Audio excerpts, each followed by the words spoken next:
bunch of you guys sent me in your posts. You said, hey, will you take a look at these? Tell me what it is that I'm maybe doing right, not doing right. So we're going to go through 3 posts from people that sent their posts in. Okay, so Chris and Dick, I saw you guys on the line here.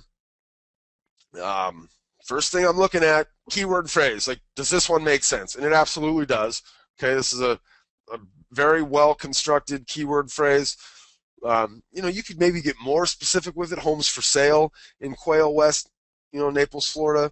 But homes in Quail West, Naples, Florida is probably all right. You would want to think, though, look through the post. Is there anything like for sale? Like, do the words for sale show up? Because even if it's not in our keyword phrase, right, those other words and phrases that we get into the post become potential, alternative search phrases that get us found. So, but again, they've got a good title. So the next thing I'm looking at then is how often does this actually show up? Oops. Command F. So homes in Quail. Okay, so I get down in here and I'm saying, okay, so once, homes in Quail West, Naples, Florida, twice, good. Homes in Quail West, Naples, Florida, 3 times. So that's, boom, end of story. They got 3. They've got the opportunity to get 2 more in there without really pressing the envelope.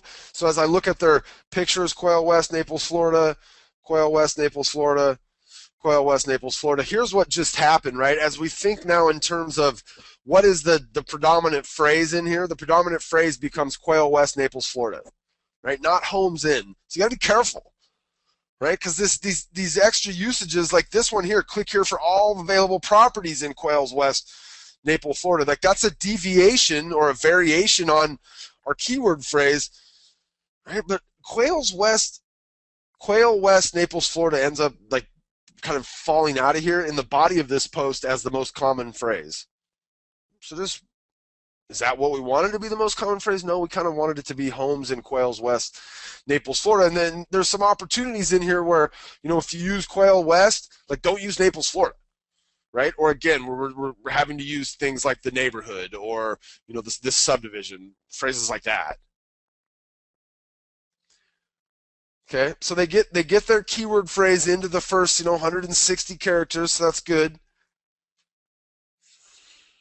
Their anchor text link does not match their keyword phrase, right? Their anchor text link is click here for all available properties in Quail West, Naples, Florida. I understand why they do that. I understand why everybody does this. This makes more sense maybe from the consumer perspective because you go, oh, they look at it and they know to click here. Listen, click here for all homes, all currently available homes in Quail West, Naples, Florida, right? Where just the words, like, let's say that word properties was actually homes, right? The words click here for all available would not be a link. It would just be homes in Quail West, Naples, Florida. Why? Because we want it to match our keyword phrase.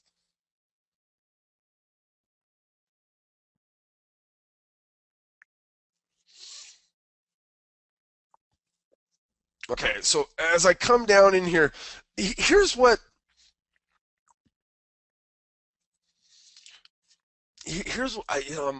again, I want the stuff you guys write to be good for long to come. Okay, so you really have to think in terms of how can I create content that's going to be good a year from now, 3 years from now, right? We still have posts on ActiveRain from people that do really, really well from 5 years ago. And the reason they can do that is because they're still relevant today. Now, there's something else I want you to kind of, now look, I'm a horrible photographer, okay? This is one of the worst pictures ever, right? I literally, like, the day I was writing this, I went out in front of the condo building and I took a picture with my iPhone and it was dark and cloudy like it always is in Seattle. So this is a horrible picture, but if it was a good photo, like I would expect you guys to have, like they probably have here, right? Like they've got some, like, that's a way cooler photo, right? I want you to think about, like, the ability of your photos to draw people into your blog post when they first land here. And so I love that wrapped text concept. And so I asked them before, I asked Chris and Dick, hey, do you guys mind if I kind of manipulate your post a little bit? And they said no, as long as you make it better and not worse, I think. Something to that effect. So I like wrapping my text around my image. So I'm going to come in here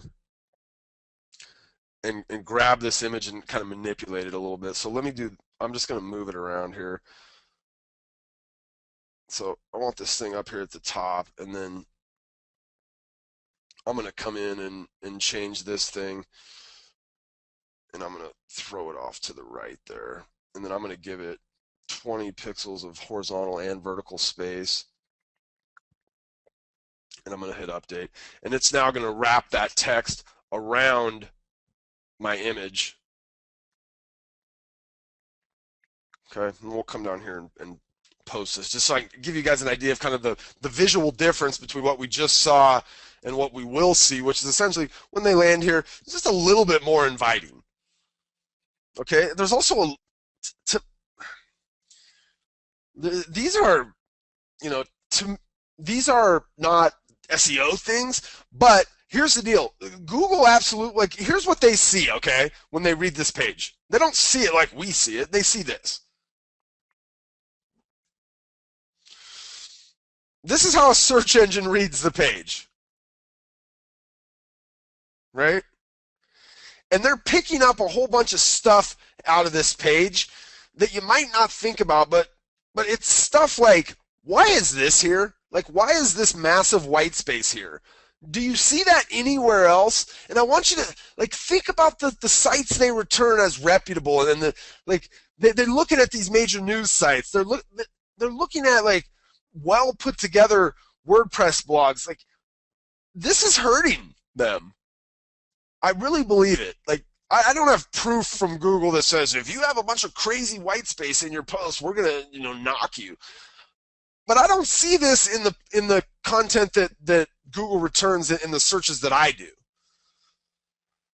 Right? So to me, that's probably hurting you. Now look, I can see why they kind of had it there. They're setting the image off. I don't want that white space there. I want to get rid of that. Oh, now I'm gonna mess with it too much. I'm gonna mess up there.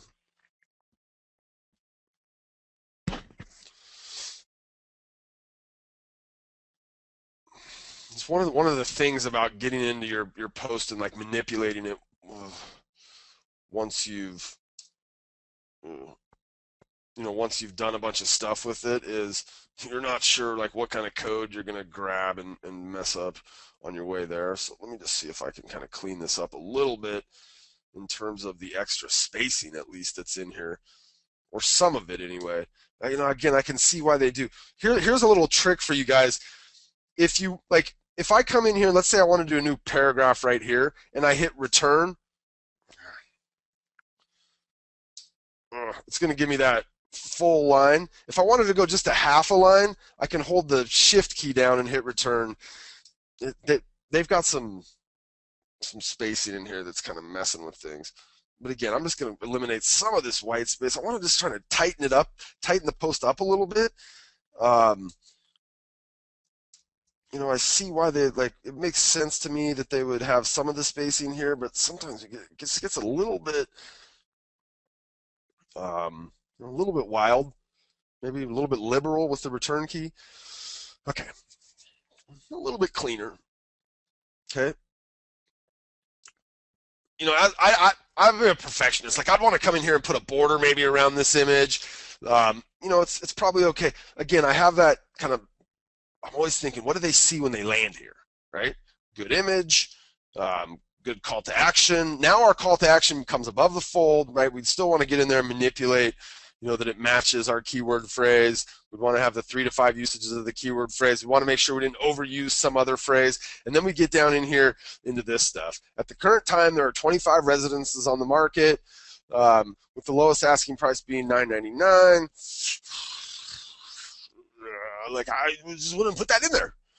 8 of the present listings are brand new construction with prices ranging from 1.2 to 1.98. Look, that's good. Yesterday when they wrote it, or the date might have got reset on this because that's good when they wrote it, right? It's not going to be good a year from now.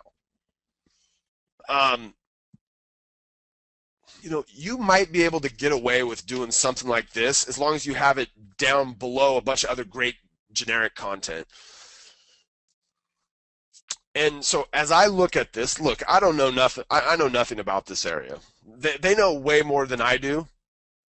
Is this everything that a consumer would want to know about this? Because look, there's something real that says if your piece of content is literally the best piece, like if we put it in front of 10 real life human beings and they said, this one right here, Dick and Chris's, that's awesome. It gives us all the information about the homeowners association, what's going on in the area, who the local employers are, what our commute times are going to be to downtown, when the houses were built, what we can expect in a general, in a house in the area. It gives us everything. Does this post do that? I don't know. There's probably some stuff that they could have expanded on, because if you look at this post, it's about 300 words. Like, could you be the absolute expert in 300 words? I don't know. Right? This almost, and there becomes a balance, I guess, to leaving them wanting a little bit more. Like, maybe they'll pick the phone up and call you. But the reality is they just go back to Google and search for something else to try to find more information about this area if they really, really love it, right? You want to be that person who just gives them everything.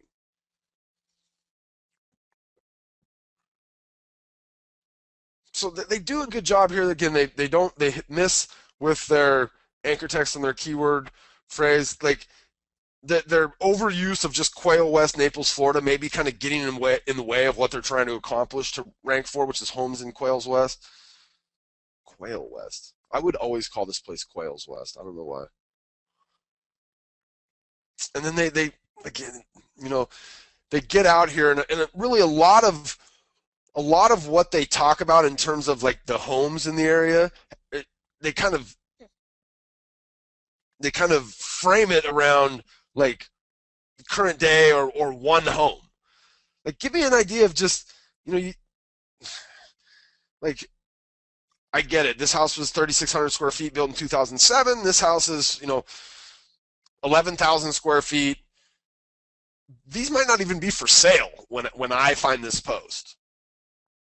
Right? Just give me an idea of kind of what's average going on in there. Like, are these just big houses? Like, they range from 3,600 feet up to some serious mansions at 11,000 square feet, and there's something for everybody in between, the price range of 1.5 million and 20 million.